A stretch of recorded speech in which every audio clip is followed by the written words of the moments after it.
We've waited long enough. She's not coming. Ready the bearers. We're leaving. Back to civilization, is it, Mom? With all haste, lest any of you lackwits start talking like these feckless bumpkins. I presume your men are ready. We've suffered too many delays as it is. Any more and I'll be docking your pay. Yes, Mom. Oh, but before you go, it appears we have company. Kill him. You're welcome to try.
So much for your escort.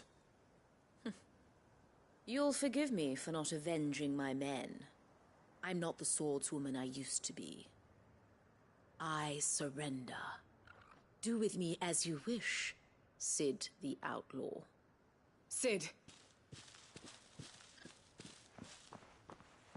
Ah, Doris. I take it you're not here to rescue me from our brooding renegade? You know, I always wondered where you'd vanished to. But casting your lot with this criminal of all people... Better fighting for a cause than killing for coin. I'm sorry, Sid. I should have told you sooner. This woman, my former master, once trained bearer children to be weapons in service of the highest bidder. She raised me like a daughter. And I did terrible things to earn her favor. It wasn't all terrible, surely. We had our fun, too. You were always so eager to learn, and had such clever hands. All my other children took either to the blade or to the books. Always either or. But you proved yourself a master of both. That's why I kept you for my own. How about it, my little dagger? Care to swear that blade to me again? I never swore my blade to you, nor will I ever. I fight for a higher cause, to liberate the bearers of this world. Farewell, Master. Thank you for making me the weapon I am. You always were a righteous child. Perhaps that's the reason I loved you so.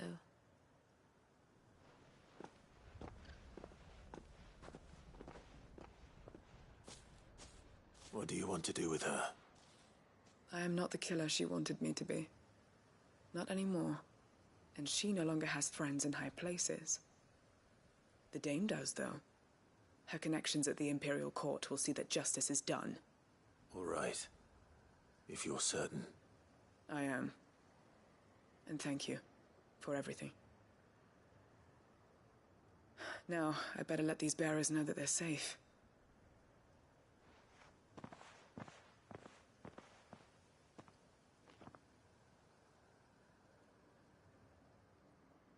And I should head back to the hideaway and put Cole's mind at ease.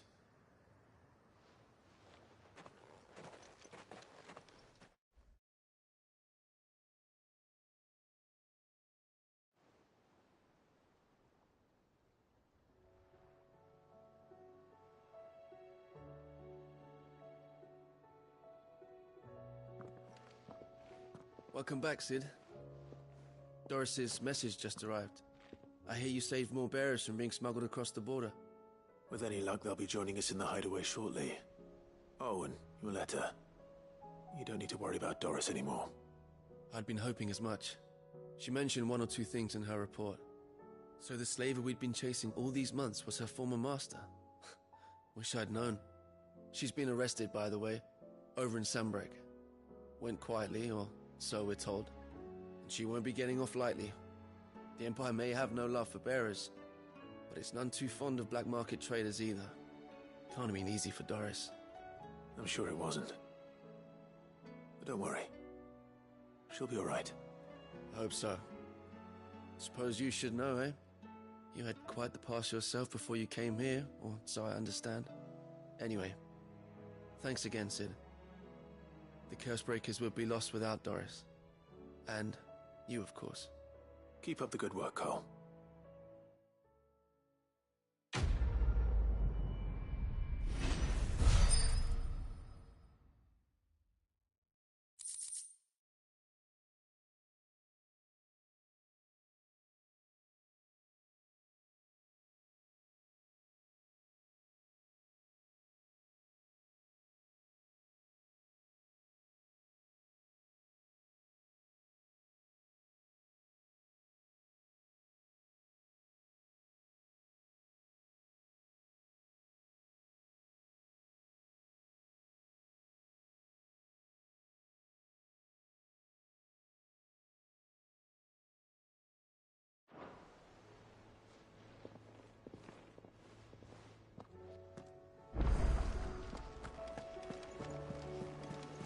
Covered in nicks and lumps.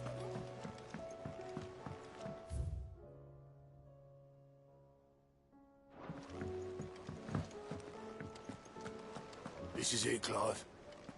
Sid ran from Stonehead.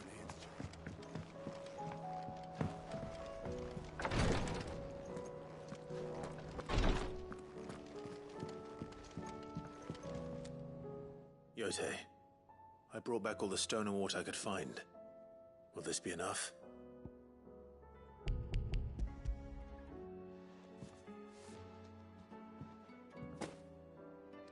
Yes, my lord. Thank you. I'm sure it will serve us until we can find another source. I'm very glad to hear it.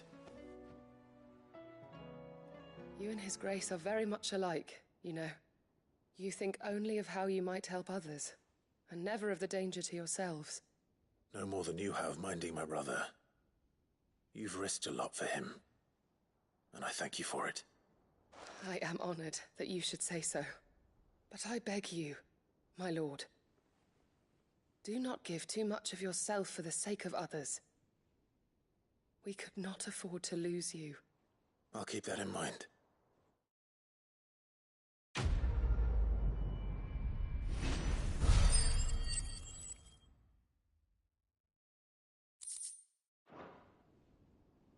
You and your brother really are alike, my lord. Though selfless.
Let's go.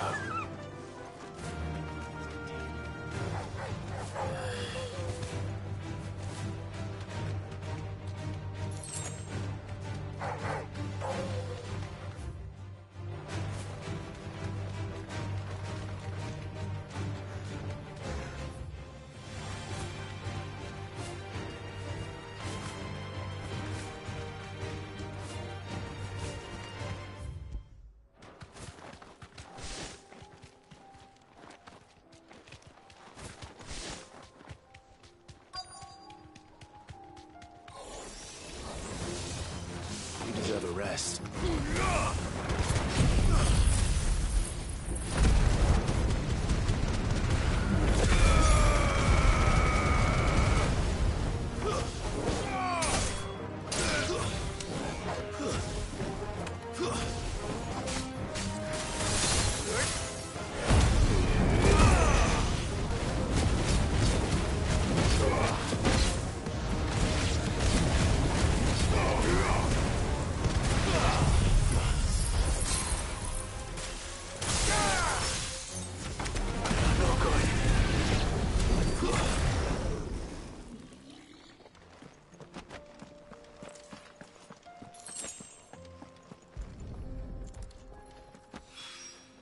Two down, one to go.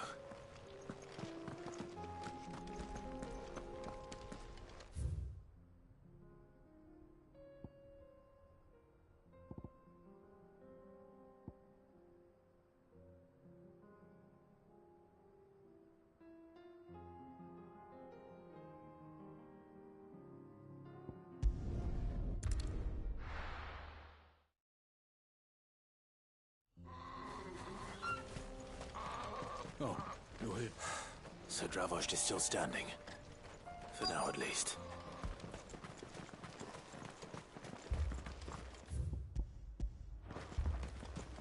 The brass neck of that girl. Clive! You're here! And the Akashic? Mostly off to the north still. But I spoke to Doris's scouts and it turns out things are worse than I thought. There's swarms of them out there. Told old Snotty to be ready to seal the north gate. That should buy us some time if we need it. Enough for the villagers to barricade themselves inside their homes at least. Well done. Welcome back, Sid. I'd never have guessed, you know. Not if August hadn't let slip. Who'd have thought that the savior of Dravost would turn out to be the realm's most infamous outlaw? Keen to help us out again? I am. Thought you could sneak off without me, did you? Blackthorn. Oh, what are you doing here? One of the scouts couldn't keep his voice down. Unlike my best mate who didn't think I deserved to know. Zoldan, how long's it been? Long enough for us two to turn into a pair of old codgers, I see. That your idea of an apology? Prick. Don't listen to him. You only did what you thought was best. For the village and that. I did, yeah. But that ain't the whole of it. Vulcan, our master, didn't leave the chiefdom to the two of us. He left it to me. The best blacksmith in Dravost, barring himself, of course. Bloody stupid tradition, in my opinion. If someone's got talent, you should let them practice their craft, not ask them to settle petty feuds and barter for grain. Our master wasted half his life that way. I wasn't about to let that happen to me. So you wasted half of mine instead. You're what Dravost needed. Under me and my precious ideals, this place wouldn't have lasted a year. So I left to devote myself to the work and spare you lot the consequences. I may be a selfish prick, but I only did what I felt I had to. What you had to do was your duty! Even if it meant we all starved? Enough. This is no time for bickering. You can finish beating each other up once Dravost is safe. Fine. I've said my piece anyway. Yeah, so have I. Sorry, Clive. I shouldn't have stuck my nose in. We're short enough on time as it is. Still, give us a mo, would you? I need to get my head straight before any of them Akashic try to bite it off.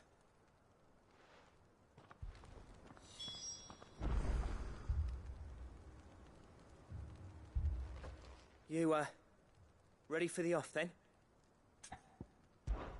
We can't afford to waste any more time. Right you are. Might be worth having one last word with the scouts, though. Don't want any nasty surprises, do we? Oh, and Blackthorn, you and Zoltan might be better off staying inside the... Akashic on the move. How close are they? Within sight of the walls, and there are more coming up from the mines. What was I saying about nasty surprises? They'll wash right over us if we stay out in the open. We're pulling back behind the gates. Good idea. Get yourselves inside, but keep your weapons handy. Understood.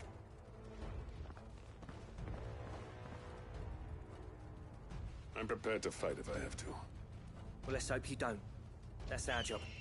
Once the scouts are inside, order your men to barricade the gates. No heroic last stands, you hear me?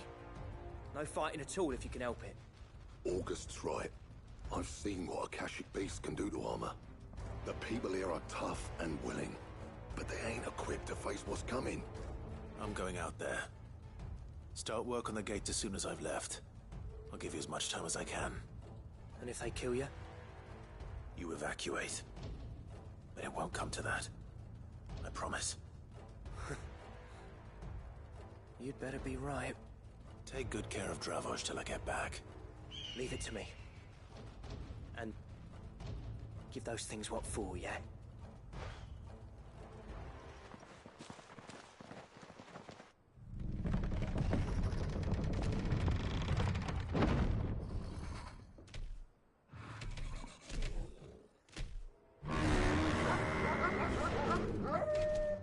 All right.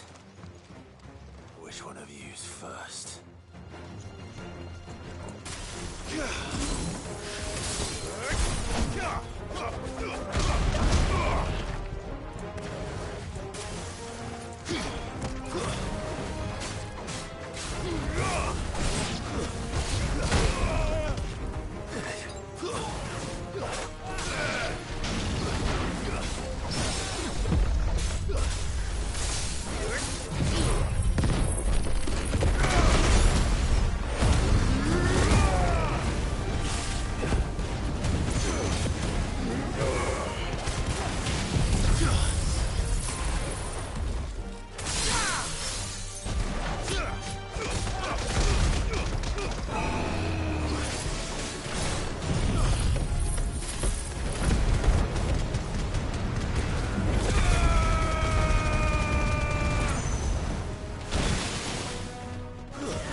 The question is, did I miss any?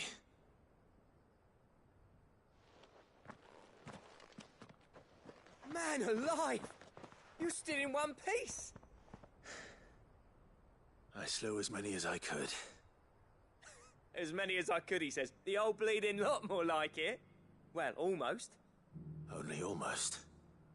Yeah, one or two did try to sneak over the wall. But we got the bastards, don't you worry. Good.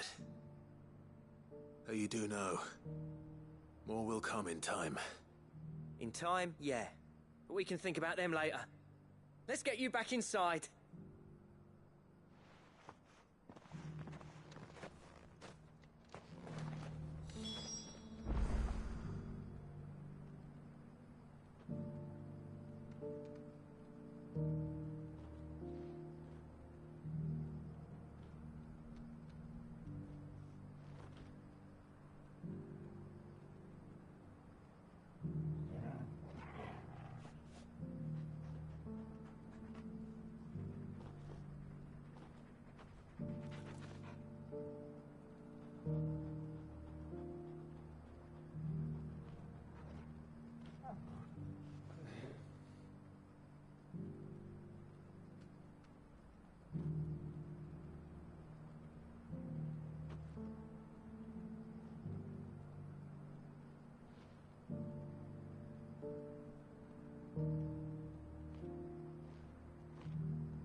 Sid! You're even more fearsome than your reputation. Enough to give those Akashic monsters nightmares. I almost felt sorry for the wretched things. But mostly, I felt grateful. Dravoged won't forget what you did today. I'm afraid I've only delayed the inevitable. There's no getting rid of that ether flood. Meaning that any living thing which stumbles into those mines will end up clawing at your walls again. And that's if the flood don't spread. If it does, well, I hate to say it, but the village's days are numbered. That may be, but we're staying just the same. With ether floods springing up all over, it's no less safe than anywhere, and more importantly, it's our home. We'll fortify the gates to the north, and I'll see that they're guarded day and night. All right. Then we'll give you a hand shoring up those defenses. As for you, Blackthorn, that's twice you've turned up when Dravos needed you. So, thanks. I shouldn't have stayed away so long. And I shouldn't have left without talking it over with you first. Too bloody right you shouldn't. Though I doubt I'd have listened. I always envied you. How you made everything look so easy when, for me, it was anything but. You leaving gave me the perfect excuse to hate you. And from that day on, I never once stopped to wonder what it would have been like if you'd stayed. But what you said earlier, it was true. You'd have been the death of this place. Finally, something we can agree on. I hope you see the sense of it eventually. You kept this place alive. Alive, perhaps. Wealthy even, but Dravoged isn't what it once was. Our work used to be the pride of Dalmekia. Now, we churn out the same rubbish day after day because it's easy and turns a profit. It's not about the craft anymore. I wouldn't send my sons to war wearing the shit most of our smiths are making. I've kept working, honing my skills, trying to lead by example, but no one sees the point. The average castle apprentice has as much passion for the craft as our current lot. Come back to us, Blackthorn. Remind Dravost what a true master blacksmith looks like. I'll even man those bellows of yours if it means we can work at the same forge again. That's a kind offer. Kinder than I deserve. And I wish I could accept, but I'm needed elsewhere. There's people who trust their lives to my steel, and I daren't let them down. Fair enough. But that doesn't mean I couldn't visit from time to time. Let's see if we can't rekindle this town's passion for the craft, shall we? I'd like that. Just be sure to tell Snotty to let me in the next time I come calling, yeah? Knowing him, he'd let you in anyway. Blackthorn. The Master Smith turned outlaw, back in my good graces. I never thought I'd see the day.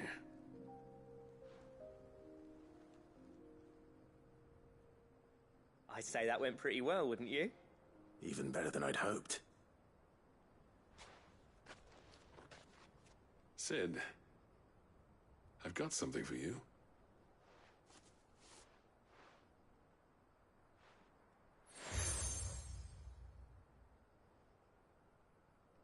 And this is? A token of our lasting gratitude. But I'm of a mind to make you a far grander gift. Designs for a certain sword have been passed down from chief to chief for generations. Now hold on, Zoltan. There's a reason no one's made that blade in centuries. There's not been a craftsman equal to the task. I'll admit your cinders make impressive steel, and I've learned to hone an edge Odin will be proud of. But the engravings on that thing are enough to make a jeweler cry. And they're not just for show, either. Have you forgotten what brought you back to Dravost in the first place? A certain ring? I knew I'd never surpass you with the hammer and tongs. So I turned my hand to a different kind of metalwork. Between the two of us, I'd say we're the equal of any master craftsman ever to have graced a forge.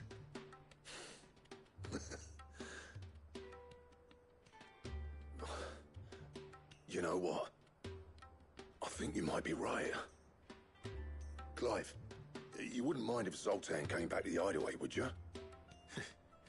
He's more than welcome. As long as he can keep our secret. Right. Zoltan, get your tools. We've got a legend to forge.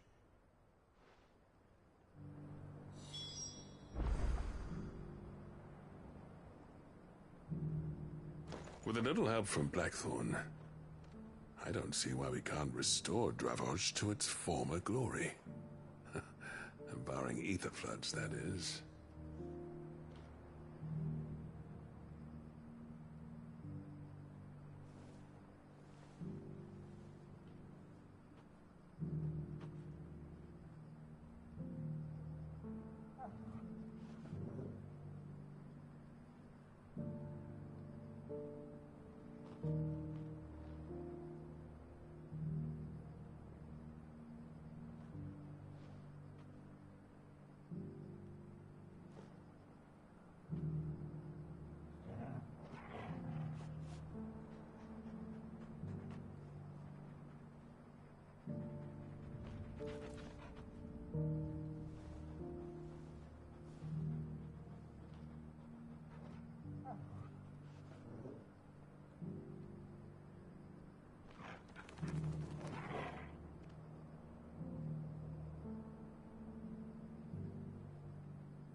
tell you what, Clive, if we pull this off, it will ruin every other sword you've ever held.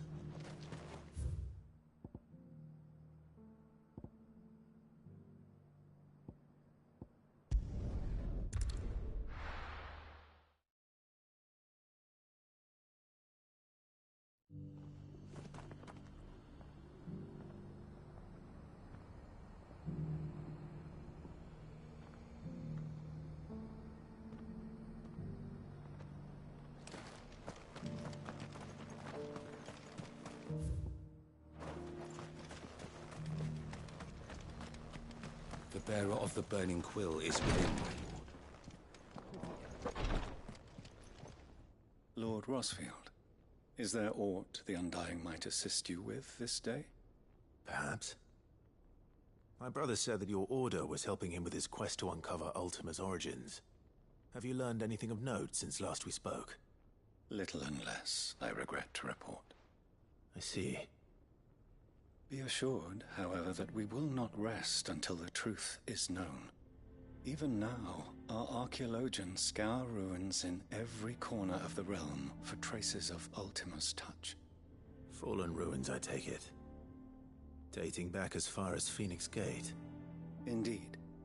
Ultima's thralls are oft sighted among the remnants of the fallen civilization, as if protecting the secrets concealed within. Secrets we'd see unearthed. Should our methods be of interest, my lord, mayhap it would please you to observe some of our number at work. Would that be possible? Of course.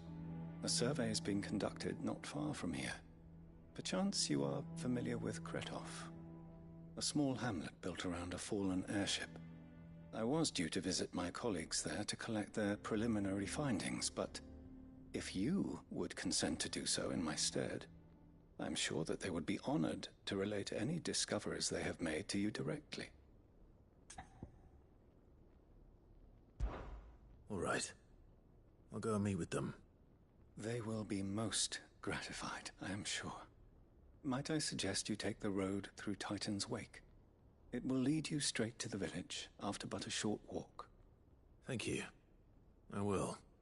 I wish you a safe journey, my lord. May the Firebird's flames burn ever in your heart.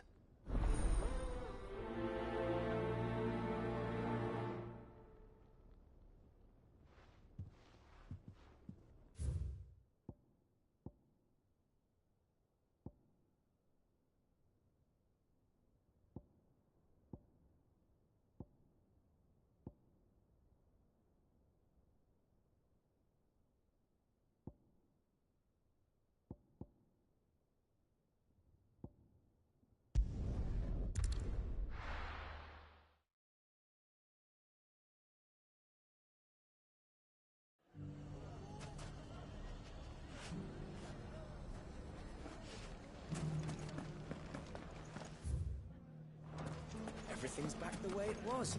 I don't know. Take that, you naughty thing! Clive! To what do I owe the pleasure? I just wanted to see how the town's been faring since you brought everyone together. Since we brought everyone together, all is absolutely wonderful.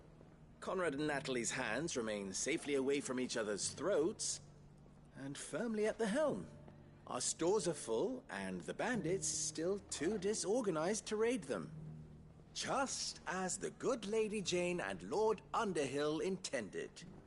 Are you a lord? Lubor's going to be one too. They're going to make him the Lord of Dalimil, because of how he stopped all the grown-ups from fighting. It's the mayor of Dalimil, dear child, and the vote hasn't taken place just yet. But if the people wish me to lead them, I shall. And my first act will be to build a school so that menaces like you two learn not to interrupt your elders. Speaking of menaces, there may be a rather worrying one just over the horizon. May there indeed. I'm afraid the example Conrad and Natalie set in putting aside their differences and presenting a united front might have caught the bandits' attention. And they might have elected to take a similar approach. They have formed what one could call a League of Outlaws. and they grow more organized by the day. We'll fight them all off just like last time, no matter how many of them there are. Won't we, Lubor? Of course we will. If we continue to work together, we can overcome any challenge we choose to face. The longer we avoid facing this one, the more difficult it will be. Until the only way to overcome it might be to run for the hills. Our best hope is to nip these efforts at organization in the bud. By finding those ne'er-do-wells who have yet to join the cause, and ensuring that they never do. Perhaps a certain Lord Underhill might be willing to lend us his aid once more? How could I refuse? Thank you, my lord. Victor will fill you in on the particulars. I have him stationed by the desert gate, receiving and collating reports from my scouts. Such an amenable soul. He reminds me of you. I'll go and speak with him.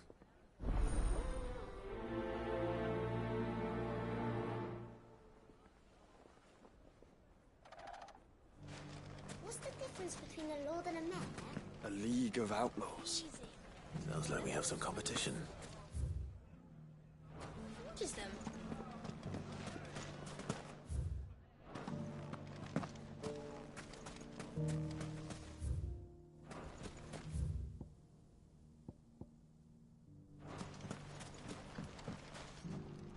Still in Dalamil, Victor? Ah, Sid. I thought you'd have returned to Cosnis by now. I did. Then I came back. I've developed something of a fondness for the place.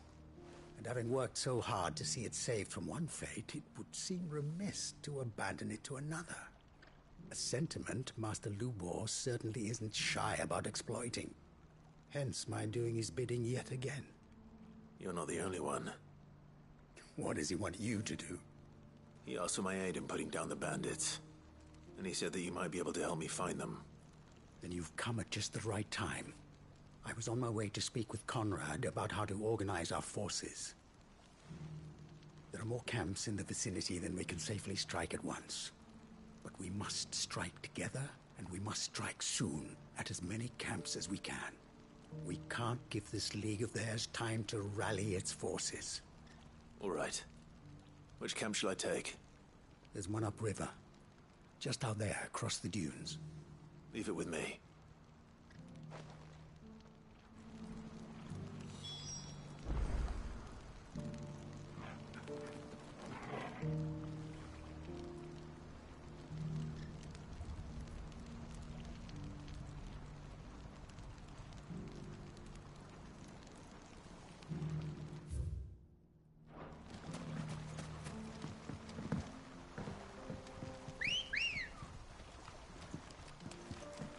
Let's go.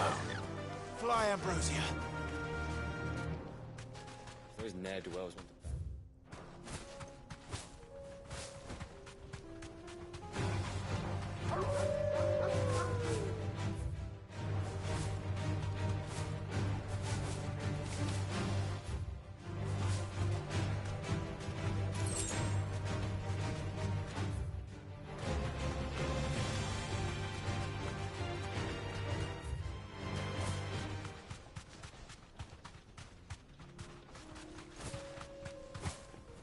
That must be the camp Victor mentioned. We make this quick. That's him! The one who killed Locke and Fingers! Take his head off!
Let Levictor know. Sid, where are you? Ah, I see the bandits didn't pose you any trouble. No, but... that's not why you're here, is it? No. Something's happened. We need you back in Dalimil. What is it? The whole town's in uproar. They're saying that Lubor is a bearer. What? Seems that one of our parties wasn't as thorough as they should have been. They let one of the bandits escape, and his escape route took him right through Dalimil. Some of the children spotted him, and he was about to silence them. And when Lubor felled him with a bolt of magic, and without a crystal. But that's not possible. It is, if he's a bearer and has been hiding it all these years, which is what people are saying. If he has, well, I wouldn't blame him. No man is branded by choice. Still, all those people see is a man who's lied to them all his life. One who was made a leader of himself when the world believed he should have been a slave. Fuck. I don't know where we go from here, but I know one thing. Lubor needs all the friends he can get right now. You're right.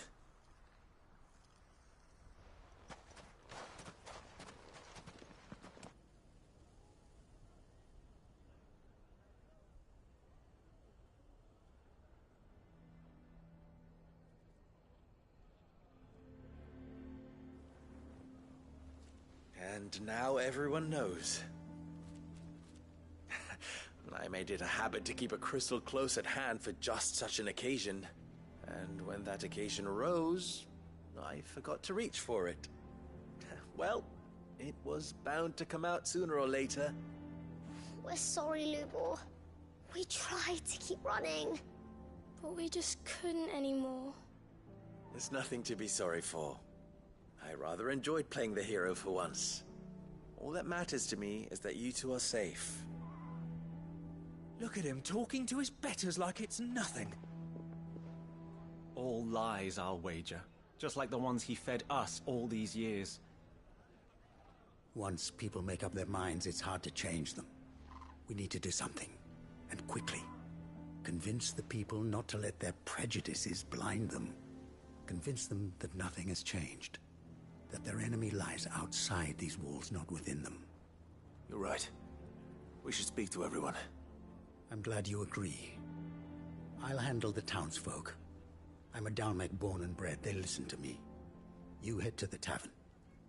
Make Conrad and Natalie remember who Lubor really is.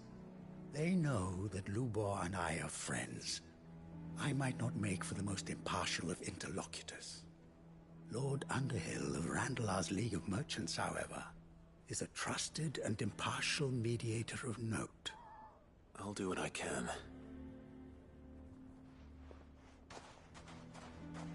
Lubor, stay here with the children.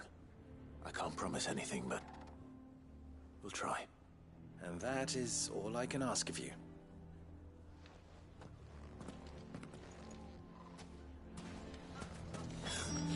Why you taking the bearers? Why do they always have to make such a... He knew all along that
Forgive me for disturbing you, but could I have a moment of your time?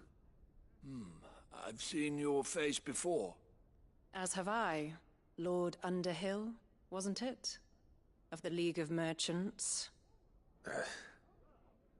That's right. I wanted to speak to you about Lubor. The rumors that he's a bearer. All true, I'm afraid. He'll never be mayor now. Not if I have anything to do with it. But what of his wares? Bearer or no, his steel is highly valued throughout the Republic. In this at least he's done the town a service. Might that not earn him a little leniency? Leniency? He pretended to be one of us when he was laughing behind our backs all the while. I'm sorry, my lord, but he lied to us. He lied to you. He cannot be trusted. So what do you propose? Will you drive him from his home? Close his forge? Perhaps. That is a question for the people of Dalimil, and they will thank you not to get involved.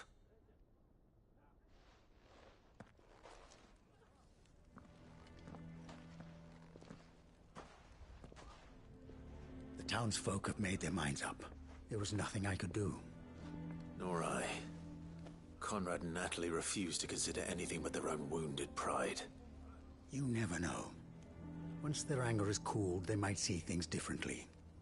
For now, we should report back to Lubor. All right.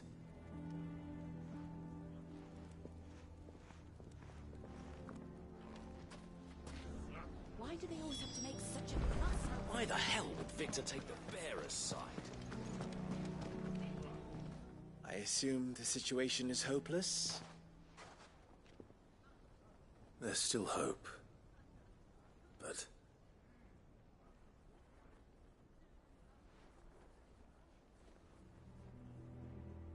But perhaps not in this lifetime, I think it's fair to say. You mustn't think like that, Lubor. Give them time. They'll come around. We'll talk some sense into them in the end, you'll see. No, you won't. And your efforts would be better spent elsewhere. But Lubor... Rosina would often tell me that steel does not lie, that a blade is a reflection of the smith who forged it. To yourself be true, that was her point. Rather an ironic one when you consider that her life was taken with a blade of her own making. But I do not doubt that she was always true to herself and what she believed in, right to the end. And so must I be. I must do what I know to be right, no matter what others might think of me. And now, I know what that is. I must embrace my new role of villain so that the people of Dalimil have something to unite against. For only united can they hope to stand against the threat that awaits them. I'll need to make a suitably dramatic exit, of course. Don't go, Lubor. You're the only one who was ever kind to us. We'll be all alone. Again. Trust me, little ones. It is for the best that I go. Not only for the town, but for you, too. How could it possibly be for the best? These children need you. The least you can do is give the townspeople a chance to change their minds. I would not take it, Victor. It's over. Over, you say? And so just like that, you're going to throw this town and these children to the wolves? I thought you were better than this. But it seems you had me fooled as well. Victor. Forget it. Do what you will. You sure you're making the right choice, Lubor? Of those available to me, I believe it's the best one. Yes. Ah, but where are my manners? Here. Your reward for clearing out that bandit camp. Right then. I have packing to do. If there's anything I can do. Anything. I'll bear it in mind. Thank you.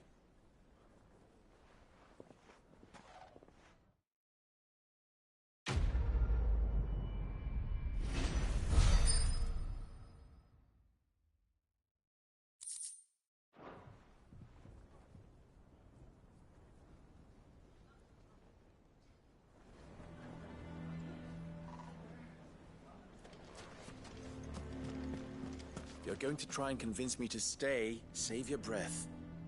I will not put those children at risk.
Back.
Straight home now.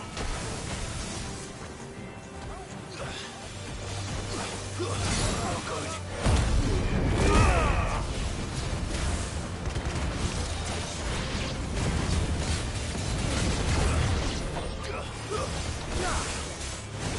Come on.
Let's go. Run like the wind.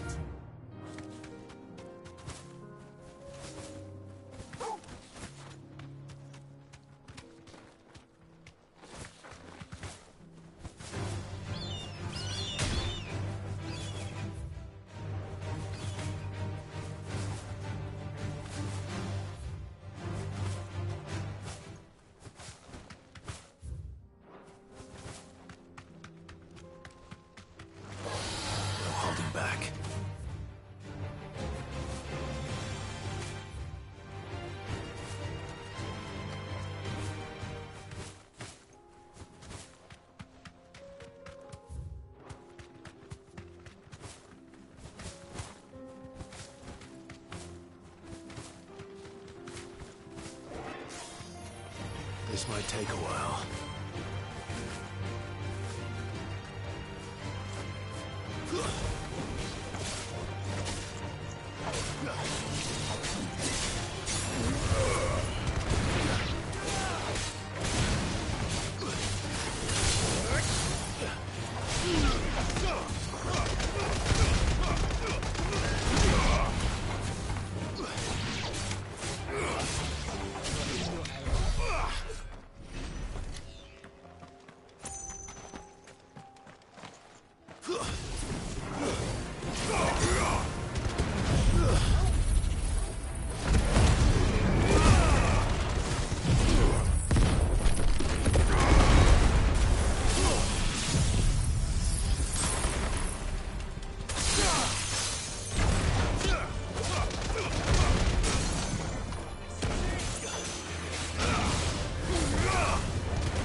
Come on. Fly, Ambrosia.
Oh no.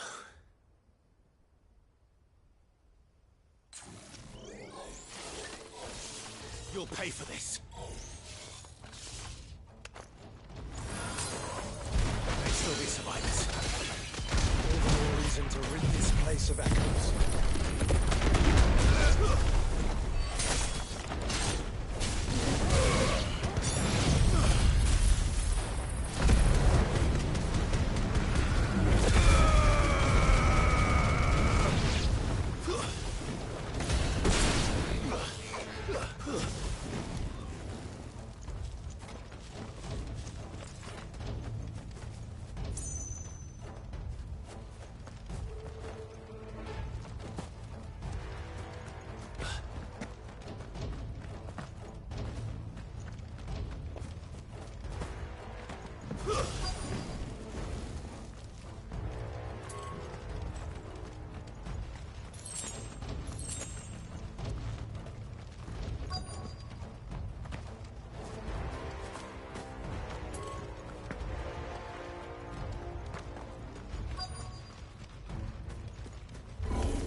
leader.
Excellent!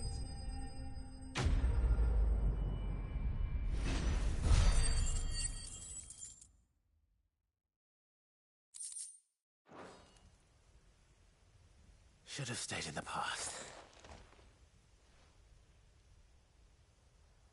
These must be Cyril's colleagues. You have our thanks, stranger. Who are you? Ah, forgive me, my lord. I did not recognize you. You are Lord Rosfield, are you not? We are archaeologians, tasked with surveying this site. When the echoes appeared, our brothers here occupied their attentions. Thanks to them, and to you, we were, for a mercy, able to see our duty to its conclusion. You call that a mercy? Your brothers might still be alive if you put their safety before your duty. Surely this survey wasn't worth dying for. We are charged with uncovering Ultima's origins. A duty of the highest import, as I'm sure you will agree. And you think your dead brothers would agree with you too? I know they would. They gave their lives for the cause, an honor to which all Undying aspire. Now, to what do we owe the honor of your presence, Lord Marquis? Cyril told me of your work here, and I agreed to collect your findings in his stead. I see. That is most kind. Pray, take them then, with our humble thanks. May the Firebird's flame burn ever in your heart, as it does in ours.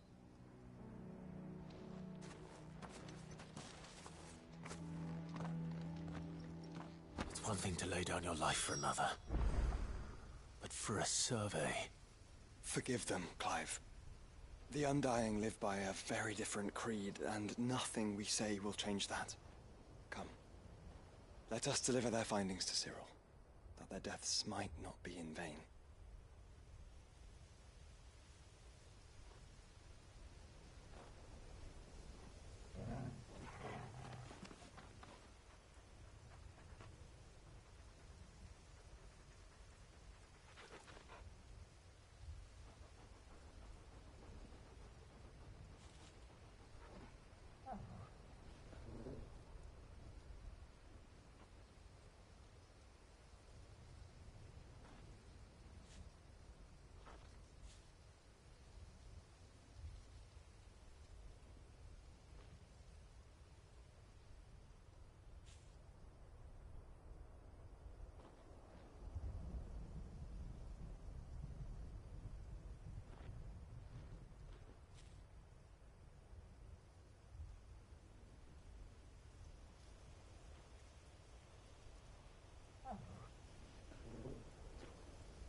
You are returned, my lord.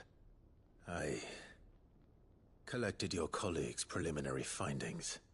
Here, take them.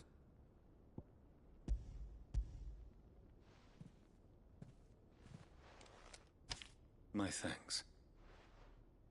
I shall study them, and inform you forthwith if I discover aught that might aid you in your fight against Ultima. Cyril, your survey party suffered several losses in Kretov. Losses which could have been avoided, had the others not chosen to complete their work, instead of saving their friends. Were these your orders? No. This was their choice. Every Undying devotes his life to the service of the Phoenix. It is our sole duty, and should we die in discharging it, so be it. Even when death is avoidable. My lord, I fear that this is not a point over which it would be fruitful to argue. The Undying have served the Phoenix for countless generations, and your opinion of our methods, however earnest, is not like to change them. We live to serve the Phoenix. Our very order exists for that purpose, and that purpose alone. Cyril, I know that you and your brethren answer only to Joshua, but allow me to offer you a word of advice.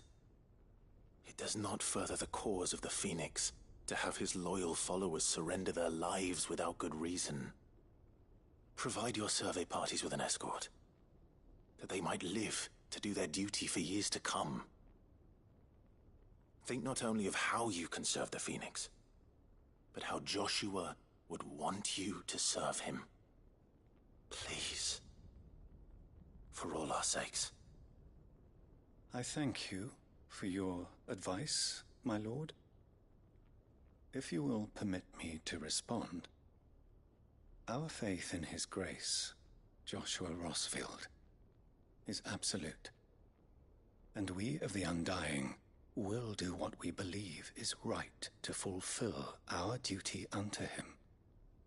As first shield to the Phoenix, I am sure you understand what it means to do one's duty. I do. Then we are of the same mind. And it is my hope that we may continue to do our duty together.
Thanks, girl.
That's all of them. Owain can uncross his toes now.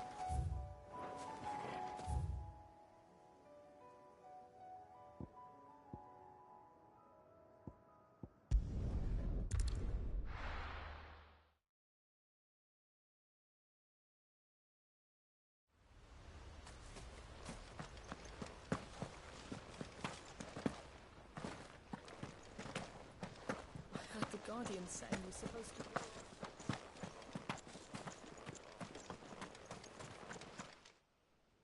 Ah, Lord Rossfield. What brings you to Eastpool? A delivery from Martha.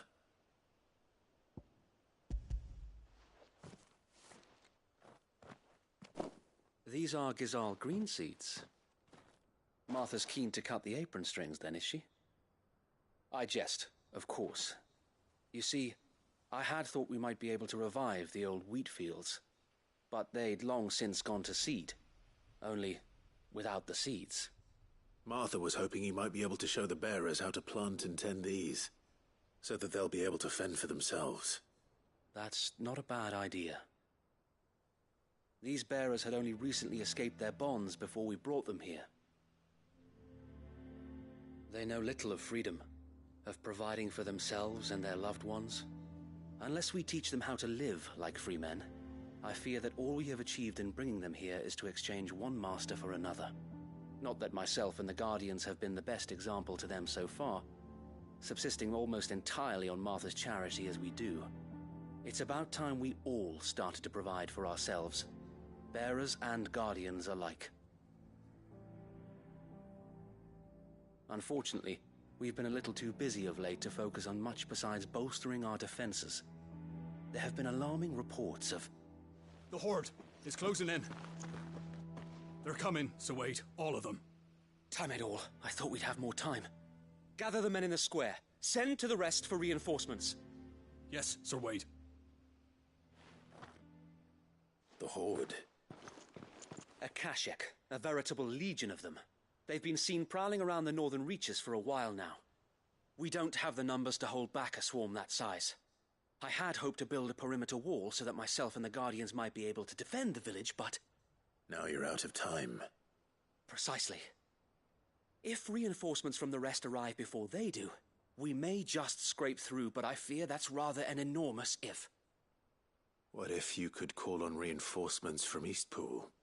You mean the bearers? We brought them here so they might live, not die, fighting for their lives. So wait. You said you lack men to defend the village. Are the bearers not men? Do they not wish to see Eastpool saved? Though they may not be trained soldiers like your Guardians. What help they are able to offer could still prove the difference between victory and defeat. You're right, my lord. I will appeal to them.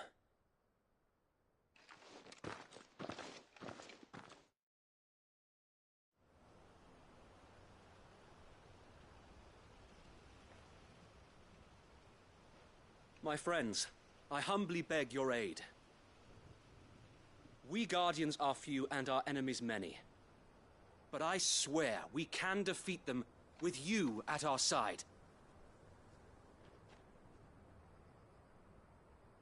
You would send us to the slaughter, to serve as bait for those fiends so that you and your men might be spared. And to think we trusted you. Say what you will, a home is not worth dying for. But it is worth fighting for. Sir Wade fights to give you lot a chance. Just like I do. Just like Sid does. We all wanted to give you a home where you could be free. And you got one, didn't you? This place, Eastpool. This is your village. Your home. And if you don't fight to protect what's yours, you'll lose it. You know I'm right. This world wants to take everything from you. Everything. Your homes, your freedom, your very lives. So then, are you going to stand by and let that happen to you? Are you going to accept fate like good little Bran did and die, having never stood up for yourselves? Or will you fight like free men and women?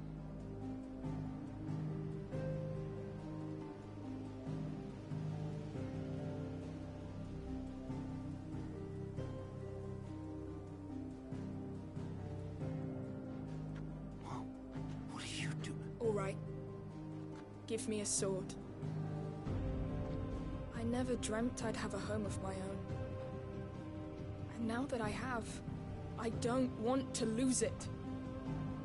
I will protect what's mine, or die trying. We all will. Free men and women, fighting together. Right? For Eastpool! For Eastpool!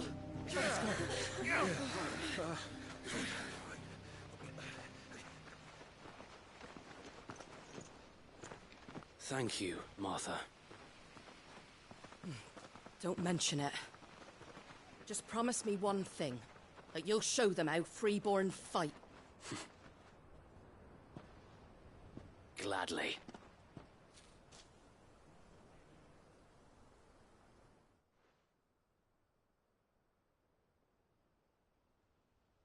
Well, if it was numbers you were lacking, you certainly won't be now. Thanks to you. Me? Oh, I just love the sound of my own voice. Lord Rossfield, my lady, we're ready. So what's the plan of action? We'll divide our forces into several small detachments, each made up of guardians, bearers, and guards from the rest. These will position themselves at strategic points around the village. Upon engaging with the Akashic, each detachment will keep the creatures occupied as best they can, steadily retreating all the while. You're going to lure them into the village? I am. We will have neither the time nor the resources to treat the wounded, so injuries must be avoided at all costs. Instead, we will focus purely on defense at first. By coordinating our withdrawal through the use of messengers drawn from among the bearers, we will aim to have the swarm converge at a point of our choosing. With luck, that point will be the village square, the perfect place for our most able warriors to surround them and fall upon them, and for you and I to finish them off. A sound plan, but one that'll require a leader with a cool head and strong nerves to coordinate the retreat. I'd say you have both in abundance, Sir Wade, but you'll be needed. Please, leave the last of the fighting to me. Ha! And let you have all the glory. Sir Wade! They're here! Then you know what you must do. We work together, everyone playing their part, each shielding the other that no man might fall, that Eastpool might live on. For Rosaria! For Rosaria! We've no time to argue, my lord. I'll do as you ask. And I will do as you ask. Suppose we'd better do our bit too then, eh? Right you are, Martha.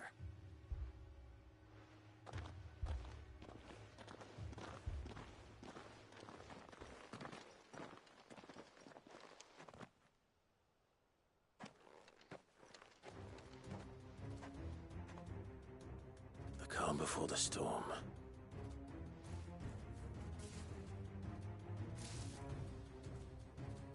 And here it comes. Can't let these people fall.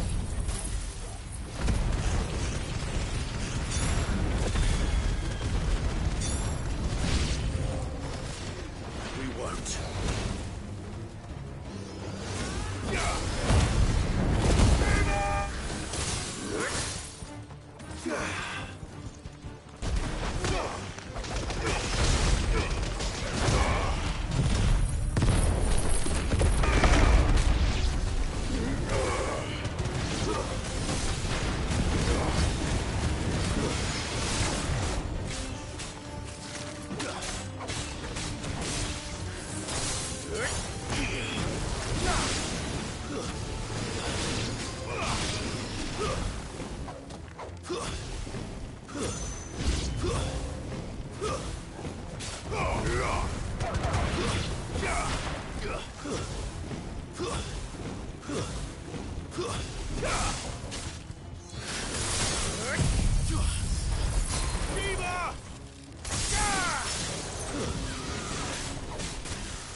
Looks like that's the last of them. Lord Rossfield! Change of plan! What is it? Owl from the rest. An Akashic curl's been sighted on Rhiannon's ride and is headed in their direction. Well, the better half of her guard is here. So wait, how many Akashic remain in Eastpool? Hard to say. My men are still facing some resistance, but I think the worst is behind us. I could order a detachment or two to fall back and... No. Let them finish the job. You stay here too, Sir Wade. Your men need you. I'll go after the Curl. Join me only when Eastpool is won. If you're sure, my lord. May the Founder protect you.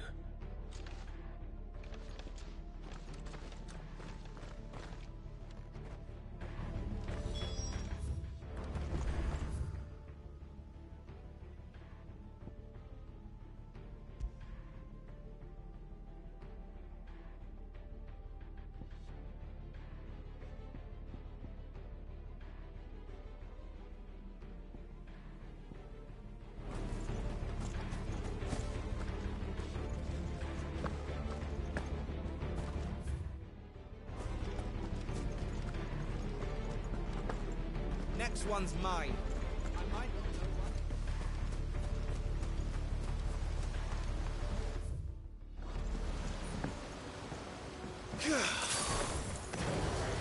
know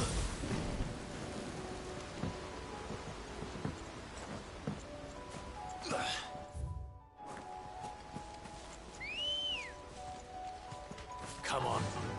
Yeah!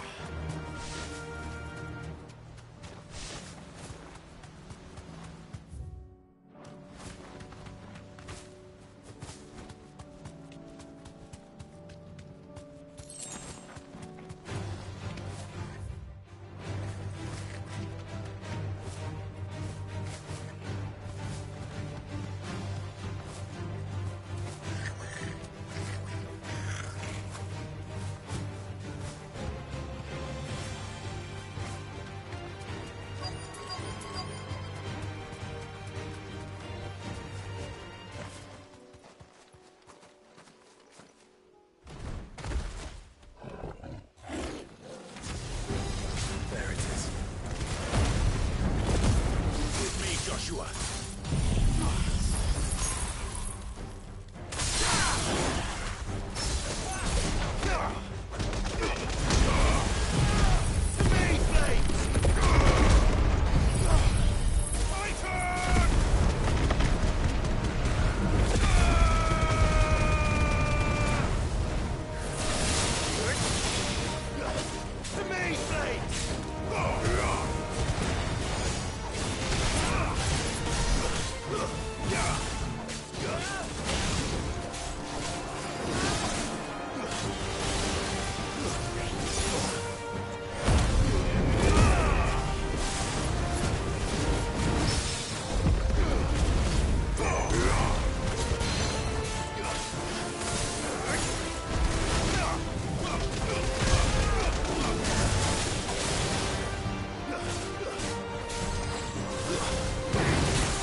All right.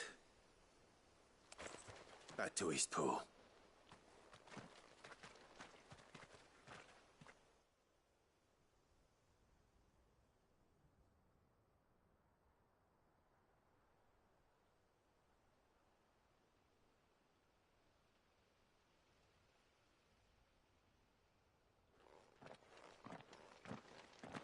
Lord Rossfield. The Curl, is it? It's dead. Thank the Founder for that. And for you, my lord. We were able to eradicate the rest of the Horde. I have guardians posted around the village to keep watch for further attacks, but all seems quiet for now. I hesitate to say it, but I think it might be over. I think it might.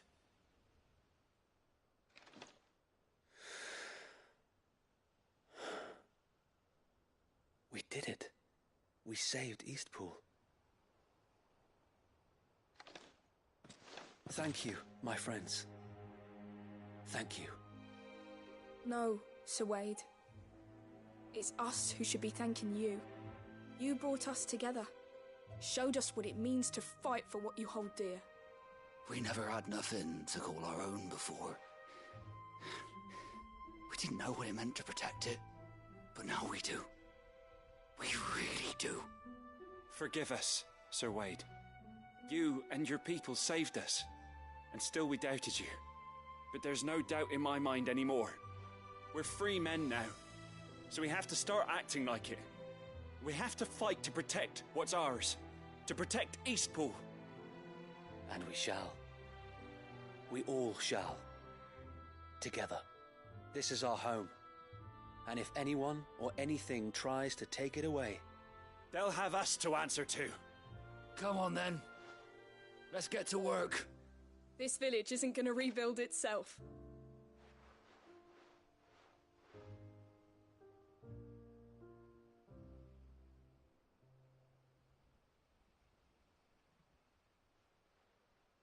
They're not slaves anymore. no. They're Rosarians. Your father took pity on the bearer's plight, and I believe if he was still with us today, this is what he would have wanted. I believe you might be right. I shall remain here, my lord, and do what I can to help rebuild the village. After all, this is my home now too, and I could hardly call myself an Eastpoolian if I didn't pull my weight. I think you'll find it's Eastpudlian, Sir Wade. But you should be proud all the same. I'll have to pull my weight too. Can't have the rest getting outclassed. Speaking of which, I ought to be getting back. Can we continue to count on your support, Martha? Of course, and I'd be counting on yours too. Us Rosarians have got to stick together, haven't we? Indeed we have. And Clive, come by the Golden Stables when you get the chance. I ain't paid you for delivering them seeds yet. All right. I will.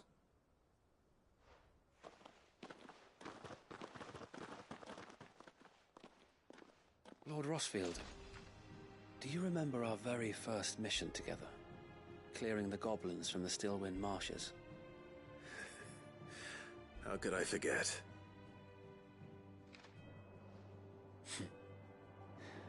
There's one sight that I shall never forget. You, facing off against that giant Morble. Not a trace of fear on your face. Since that day, there have been more than a few times when I felt like giving up. When the odds seemed so stacked in the enemy's favor, I thought I may as well just lay down my sword and surrender. But every time, I would think back to the look in your eyes that day and remember what it means to be a shield. Know that whatever trials Eastpool may face, I shall never lose courage. Thanks to you. So Wade, you have always been a true shield.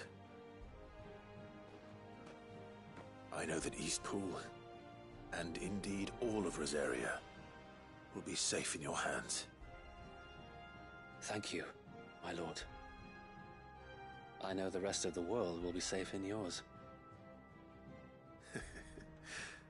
I'll do my best.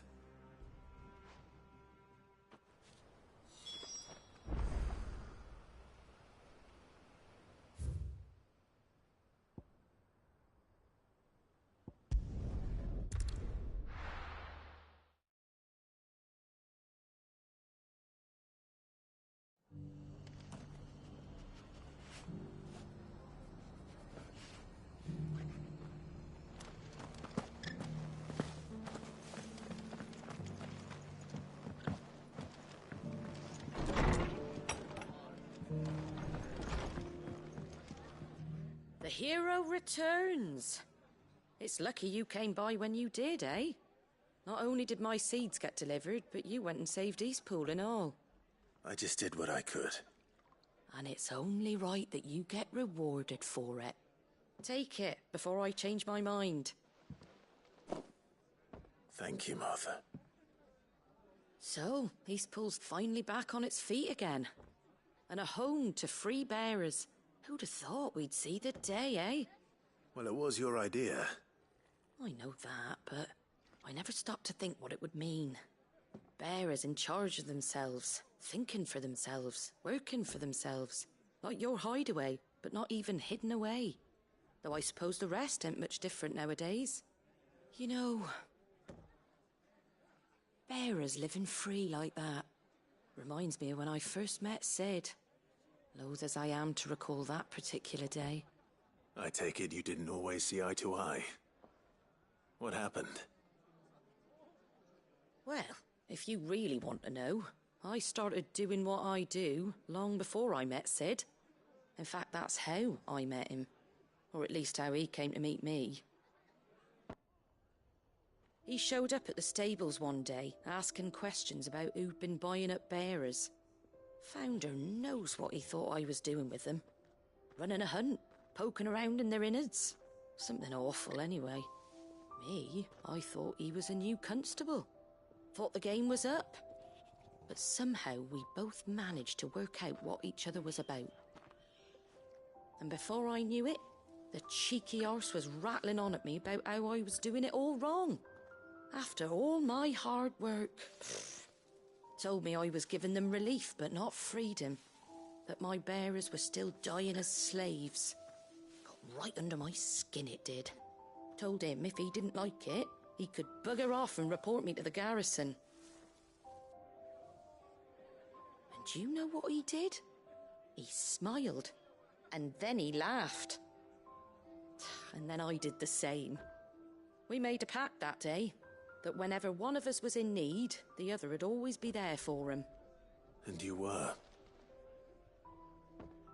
Well, we both wanted the same thing. To make life better for bearers. Just like your dad. Do you know I was born right around the time Elwyn became Archduke? Growing up, I saw how he tried to change things. He certainly didn't lack for ambition, that one. Indeed. But the loftier one's ambitions, the harder they are to achieve. Which is why those of us who follow in their footsteps need to finish what people like Sid and my father started. Suppose you're right, aye. And if we don't manage it, there's always them who come after us. Good thing we've got a few half-decent sorts waiting in the wings, eh? It's almost enough to give you a little bit of hope. Just a little. Anyway, enough nattering. Better get back to work. Let's see about making everyone some dinner, shall we? The least the folks who saved Eastpool deserve is a hot meal. And you and me ain't gonna save the world on an empty stomach neither. That sounds like a wonderful idea.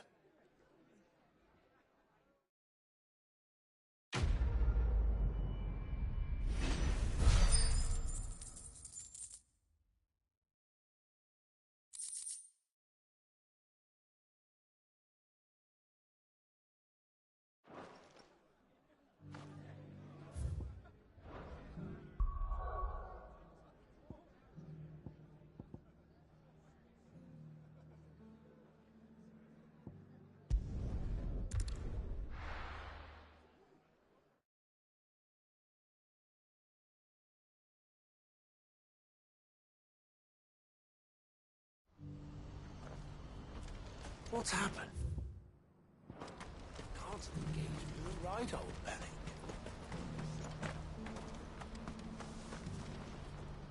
Ah, Clive.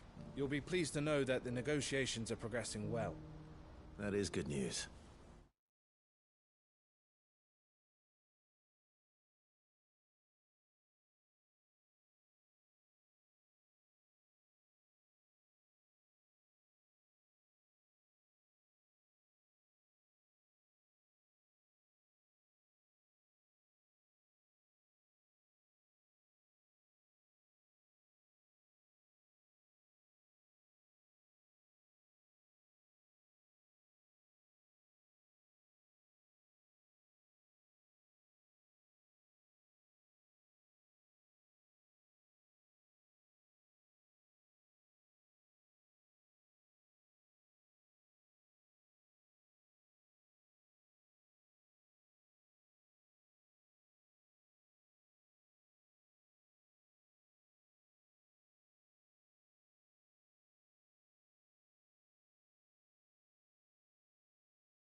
Yes. Our comrade in Randala has just sent word that the contract should be signed very soon. But I still have much and more to prepare. It's a huge undertaking moving this many bearers at once. You couldn't do me a quick favor, could you? What is it this time? More wild beasts? Nothing like that. I just need you to go over to the caravans and ask El how long we have until the bearers arrive. Find out exactly how much faster I need to get all these supplies moved. All right. I'll go and ask. Thanks, Clive. I owe you one.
Don't blame yourself, El. This is their fault, not yours. I know, but... No buts about it, all right?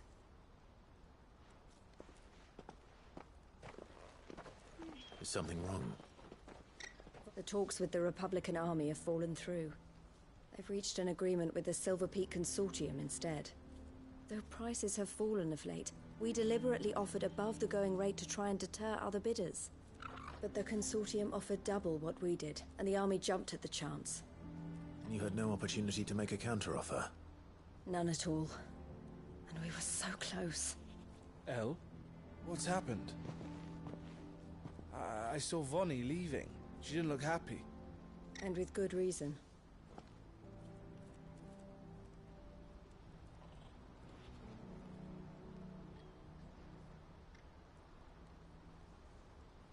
But I thought we were the only ones the Fist was speaking to about the bearers.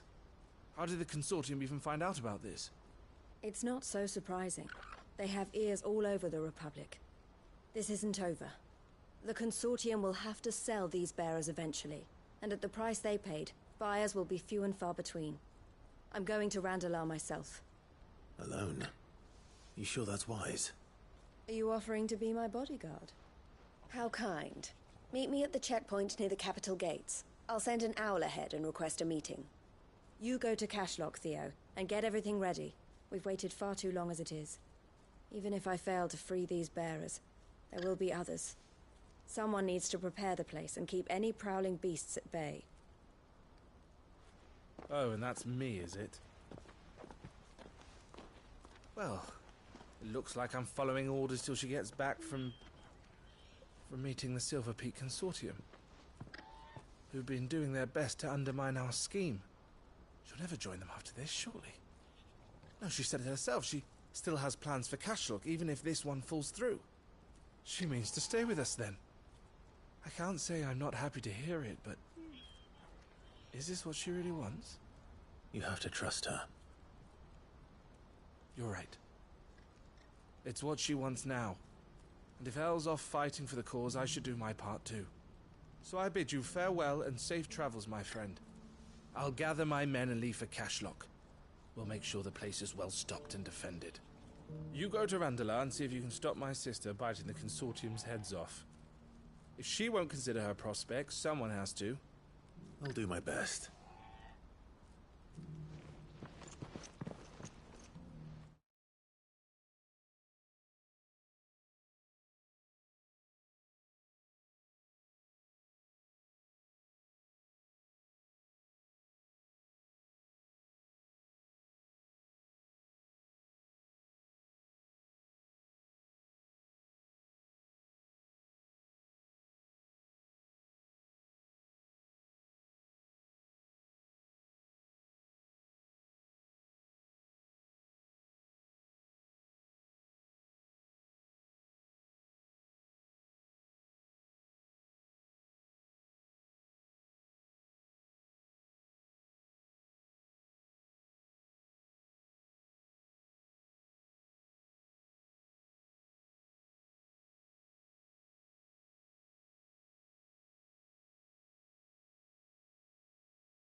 To Randalar, then.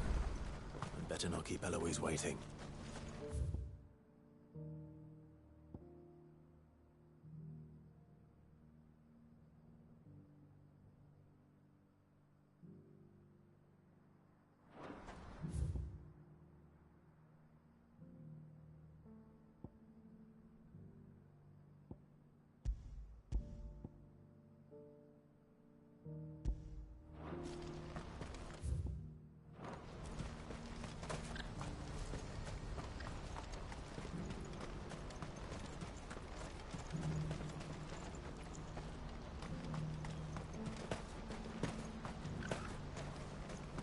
I wouldn't give for a hot meal.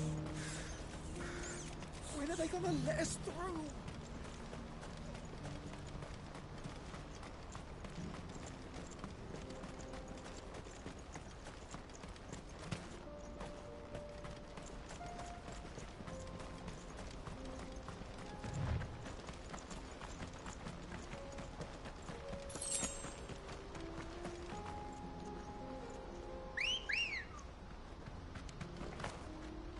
Ready, go? Yeah!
I hope I didn't keep you waiting.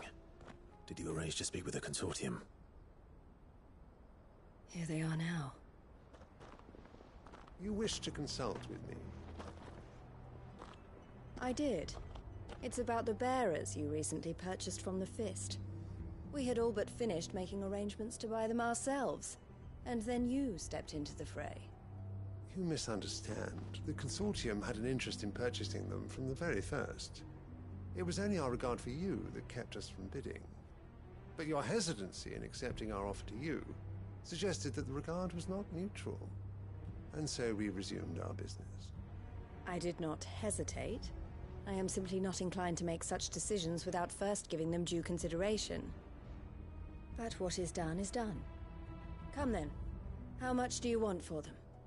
Alas, you are too late yet again. We rarely take on such unconventional merchandise without a purchaser in mind. The bearers belong to him now. Who is your buyer? A trader from across the water. A most demanding fellow, if it's any consolation. He insisted the bearers be fed, dressed, even given their own bunks for the voyage over. That's what you get when you deal with continental types. I wouldn't know. Oh yes, the culture on the continent is quite different to ours. They pay good money for bearers not fit for the knacker's yard, and treat them like kings. But as long as they pay... That does sound unusual. No matter then. If they've already left our shores, there's little that can be done. Allow me to withdraw my interest. And with it, my interest in joining your organization. My associates will be sorry to hear that.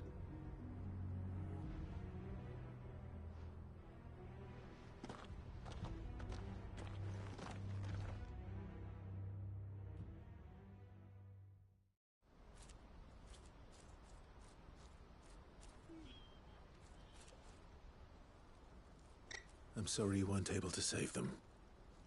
As am I. But I only have myself to blame. He was right, you see. The Silver Peak Consortium did intend to buy those bearers before I did. Their representative hinted at a possible purchase when he came to recruit me.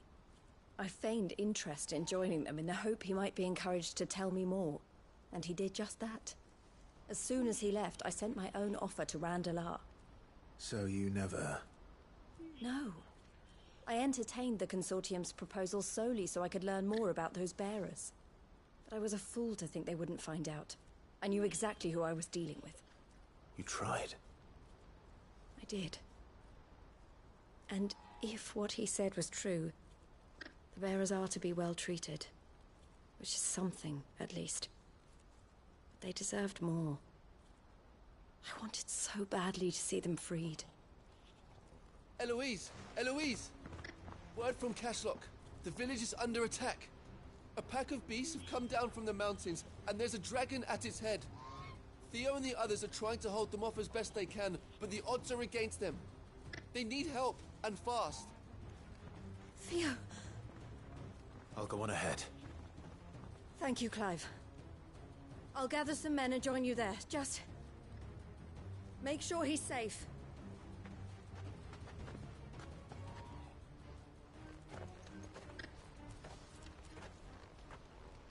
Hold on, Theo.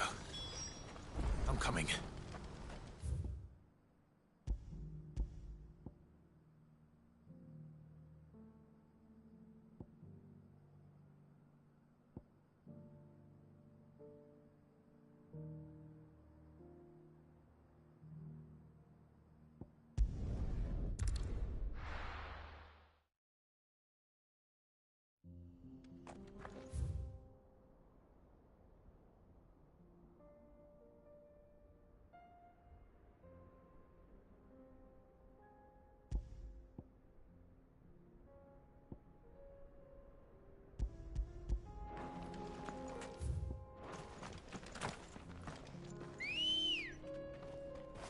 I needed that.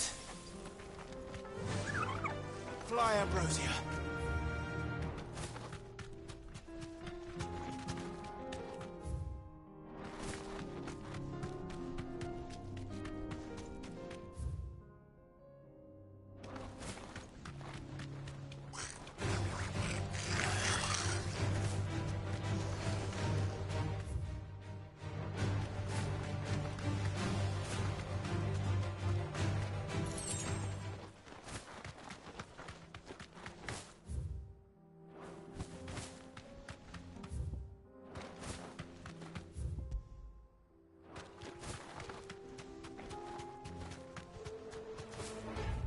To the stables, girl.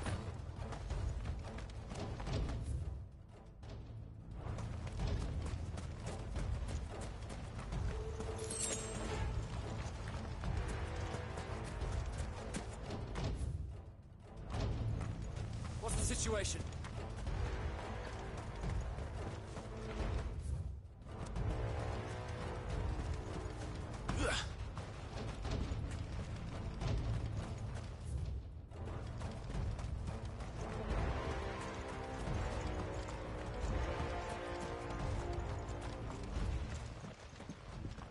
Where's Theodore?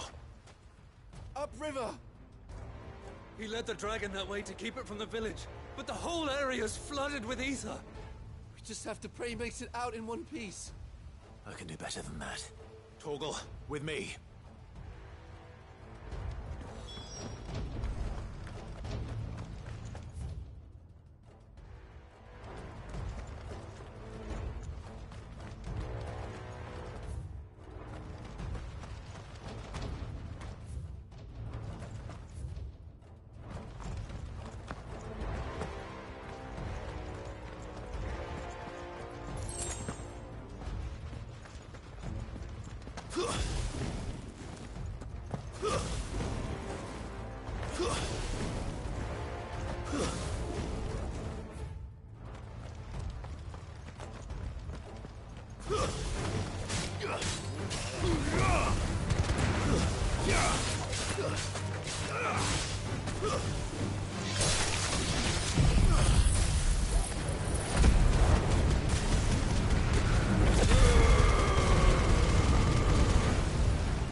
time to fight.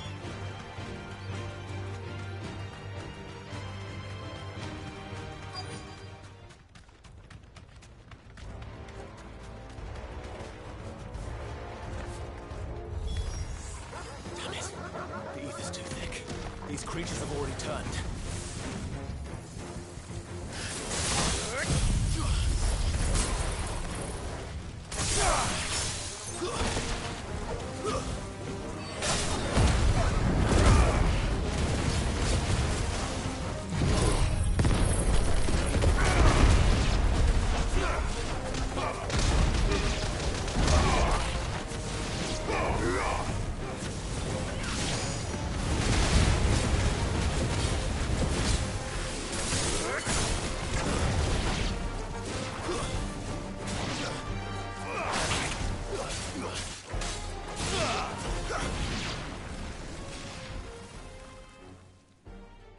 I can't waste any more time.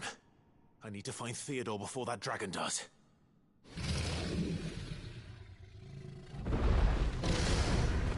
Looks like it's found me. This thing's turned as well. This isn't going to be easy.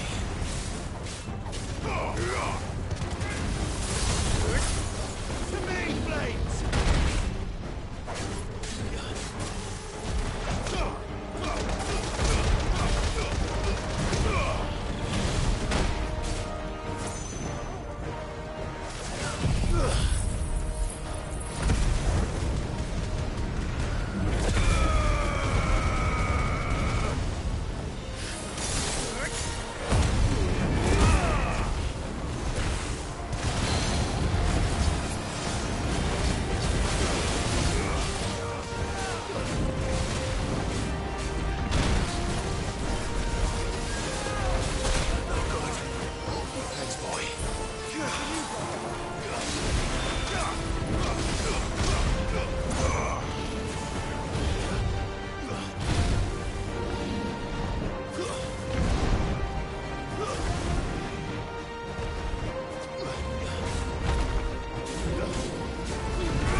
Theodore, you had me worried for...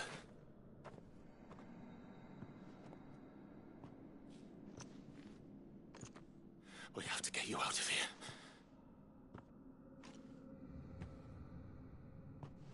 I think it might be a little too late for that. Bearer or no, there's only so much ether a man can take, and that Drake just wouldn't let me leave. You have my thanks, Sid, for finishing what I could not. For keeping Elle's dream. Theodore!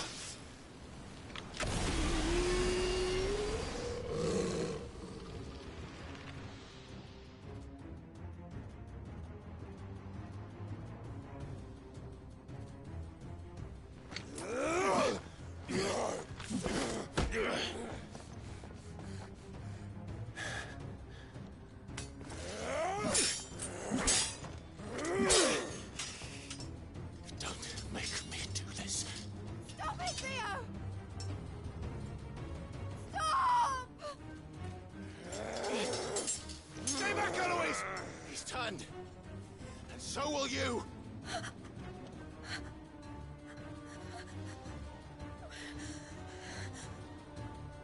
Elle. Theodore.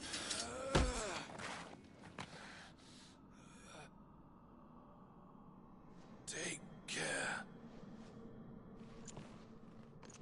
of my sister. Theodore. Wait. Goodbye, Elle.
Thank you, Clive.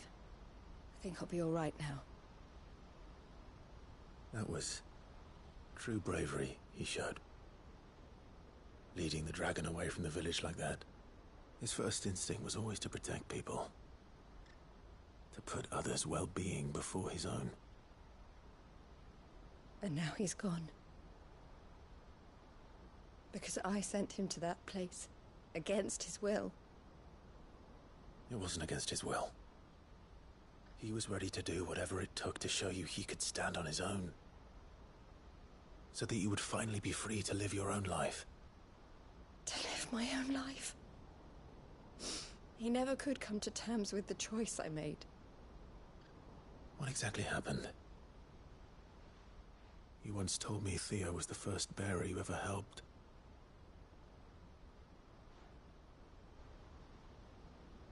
We grew up in Canva. We were born to one of the great trading houses. And I was chosen to inherit the family business. I had my father's head for figures, you see. Theo did not. While I studied the art of commerce, he played at soldiers instead. A late bloomer. In more ways than one. For unlike most bearers, it wasn't until his 15th summer that his powers awakened. My parents tried to drive him out of the house and into the care of the constables. But before they could, I took him into mine. Theo told me something else. He clearly admired your devotion to the cause of freeing others like him from slavery. But he said you deserved a better life than this. He wanted to free you from what he called your bonds, just as you freed him from his. I would be lying if I said I had not wondered from time to time how much easier my life might have been if I had allowed Theo to be taken and devoted myself to the family business instead.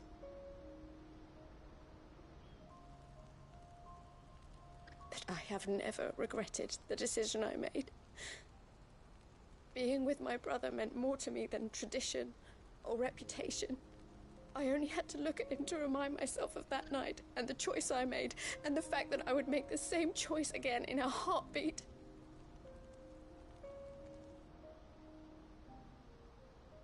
He was never a burden. How could he even think that? If anything, I was the one who weighed him down. You weren't, Eloise. He said it himself, that he had always been grateful to you for saving him, and that he wanted to repay you by letting you live the life you were denied. Neither you nor Theo weighed each other down. You loved one another. You did whatever was necessary to continue living your lives together, and you always would have. You're right. All I ever wanted, all I ever did, it was so we could be together. Oh, Theo, why did you have to...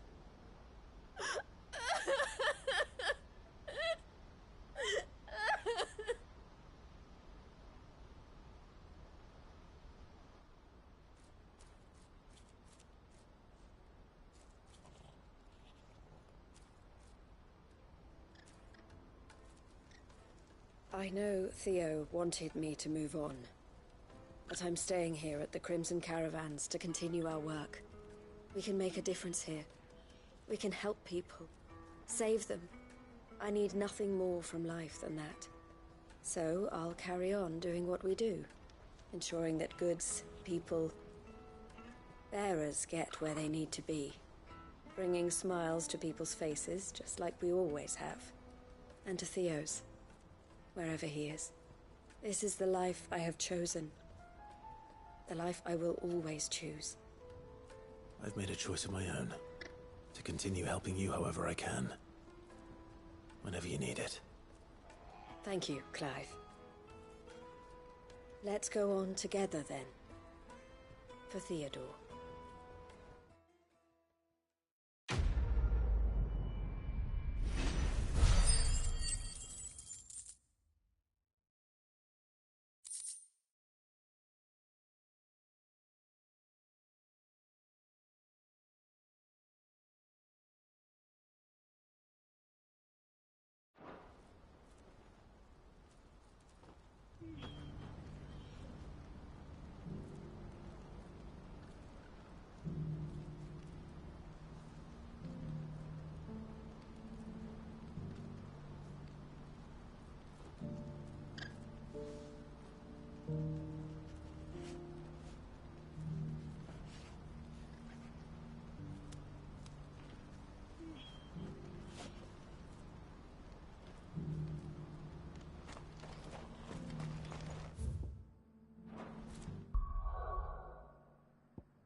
The stew's awful.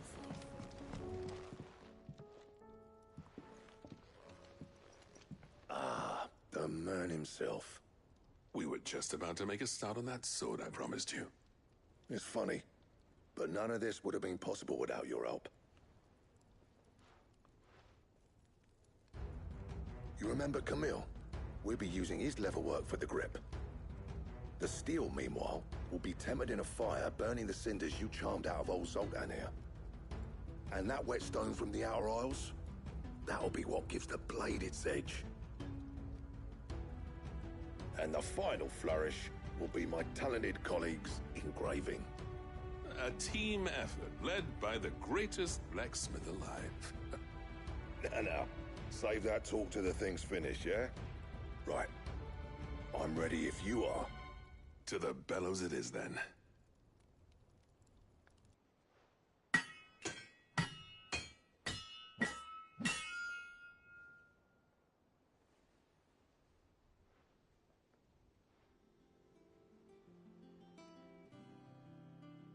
Well, bugger me. We actually did it.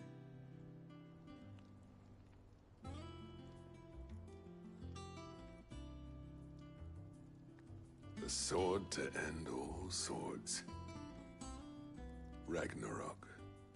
It's quite something.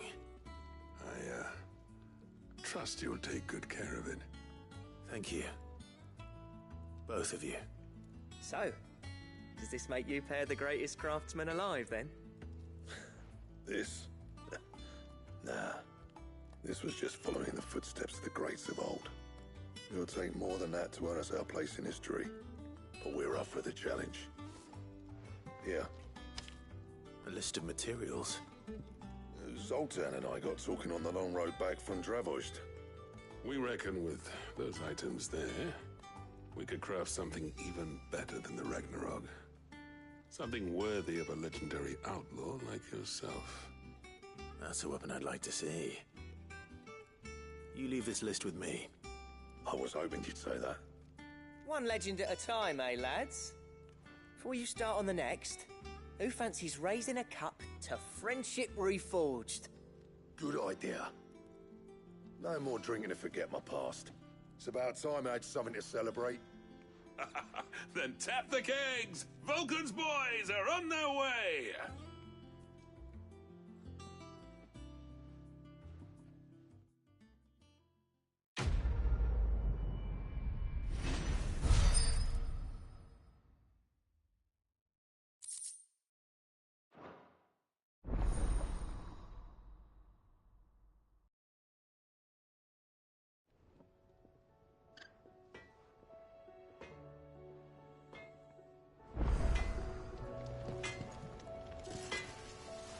What do I owe the honor?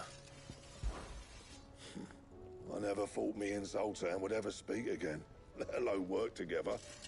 And if it hadn't been for you, we wouldn't. You've been a good friend to me, Clive. The best. Yeah. Clever girl, that.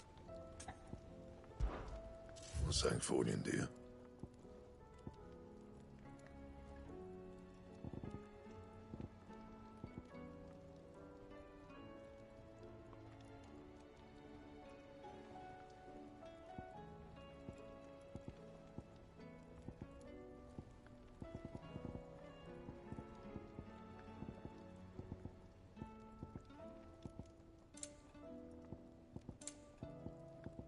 Anything else?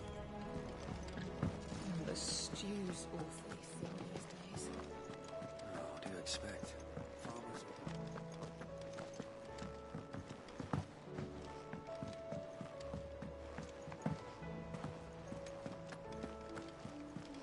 Covered in nicks and lumps, the lot of them.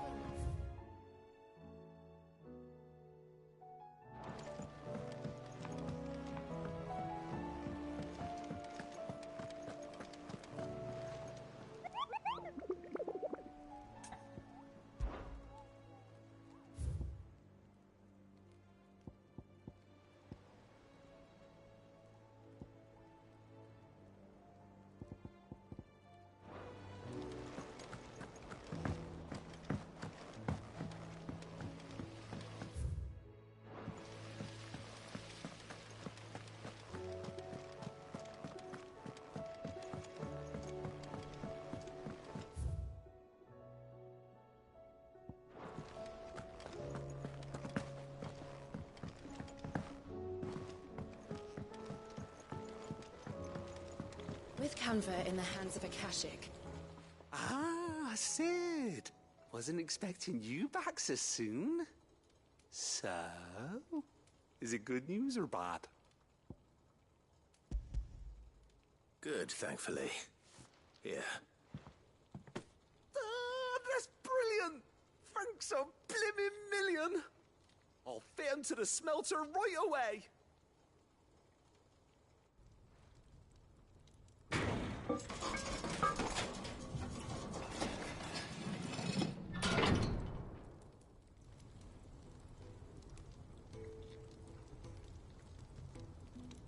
May I present to you the Telemon Furnace! Ain't bad, is she? She's a beauty. You saved my bacon again, Sid, and I ain't about to let your good deed go unrewarded. It's fine, really. My bag's flexible enough already. Oh, don't say that. I'm sure I can make a few improvements to it yet. You could just buy me a bigger... How about that clasp? Looks a bit stiff. Reckon you could loosen it up and make some more room?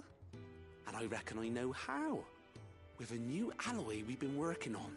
The Telemon Furnace was just what we needed to perfect it. It's a metal, see? So it's lovely and strong, but it's also, well, stretchy, if you can believe it. Stretchy metal. Well, if you insist. That is the spirit. You'll love it, I promise.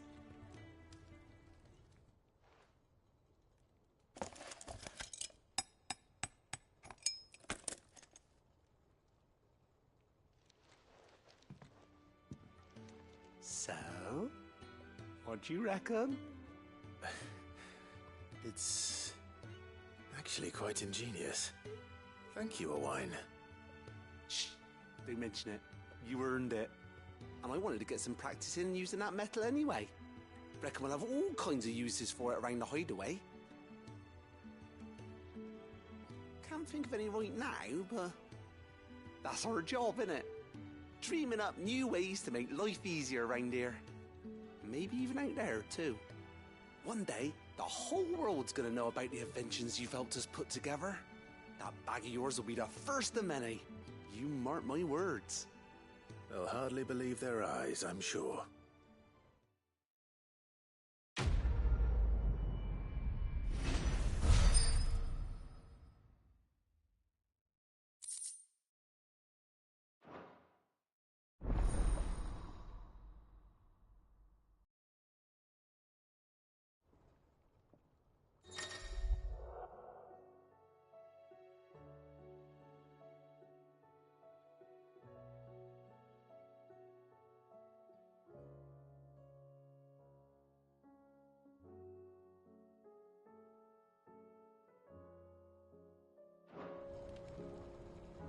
How was she?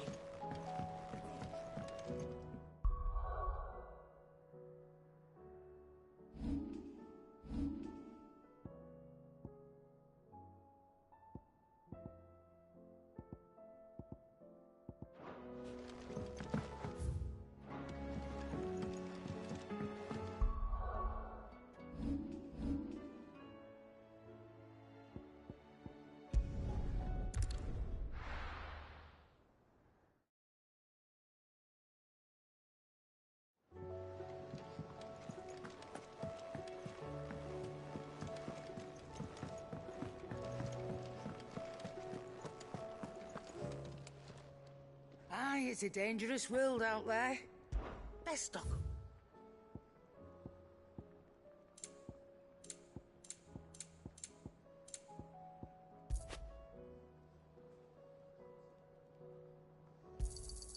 You'll not find a better price than that. You're rubbing me blind, you know. It'd better all be here. Maybe next time, eh? Sorry. Sold out.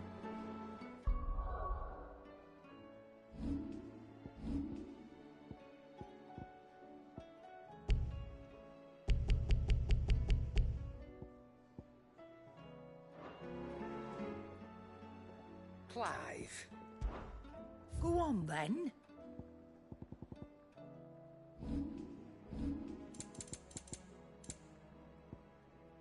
today, I'm afraid.